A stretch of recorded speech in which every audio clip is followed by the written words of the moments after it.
जय जिनेन्द्र। कल का स्वाध्याय आप सब लोगों को अच्छा लगा होगा।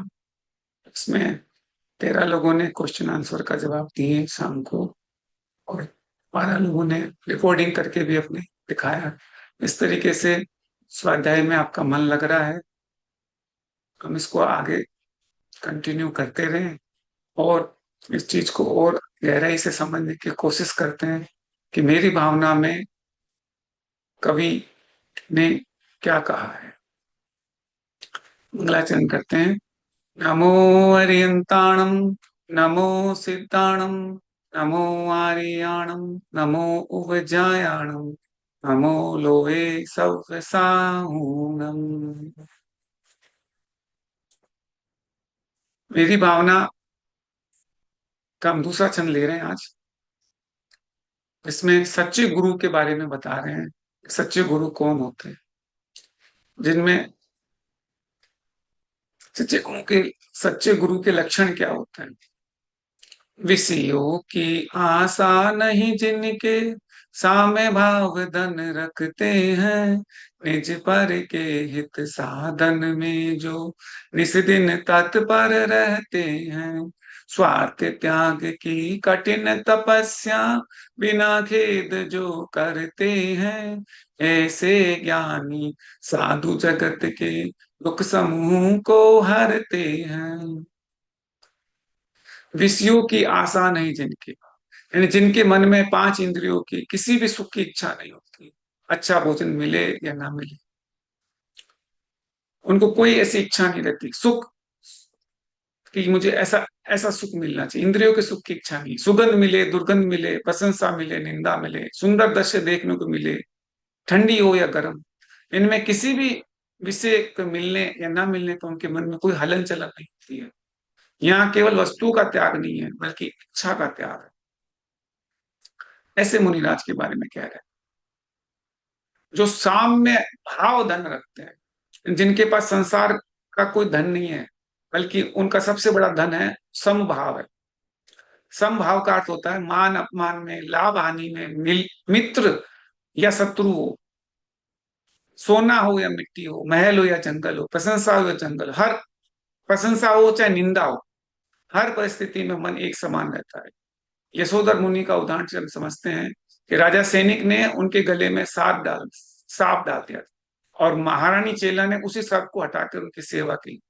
लेकिन बाद में जब दोनों मुनिराज के सामने गए, तो उन्हें उन दोनों को मुनिराज ने समान रूप से आशीर्वाद दिया। उनके लिए कोई शत्रु नहीं और कोई विशेष प्रिय नहीं है। यही समभाव कहलाते हैं। समभाव ही सबसे बड़ा धन है। सच्चा साधक होता है वो परिस्थिति के अनुसार नहीं बदलता। इच्छित वस्तु मिले या ना मिले, उनका मन हमेशा संतुलित रहता है।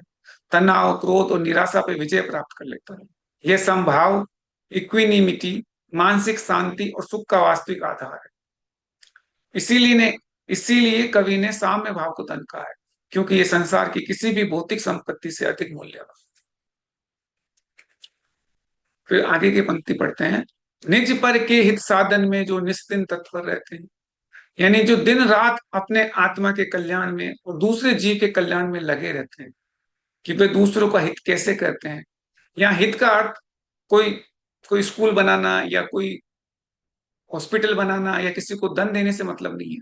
यहाँ हित का मतलब है कि जो मुनिराज पांच महाव्रत पालन करके असंख्या जीवों को जो निर्भय करते हैं, यानी अहिंसा का पालन करके उनको सबको अभय दान देते हैं, सत्य बोल के किसी को धोखा नहीं देते हैं, कोई चोरी नहीं करते हैं किसी तरीके से, कि कोई अपरिग्रह का पालन प्राण करके लोभ और संघर्ष अपने अंदर उन्होंने समाप्त कर दिया है। ऐसे मुनिराज जो अपना भी कल्याण करते हैं और दूसरे का भी कल्याण करते हैं और निस्दिन उसी में लगे रहते हैं।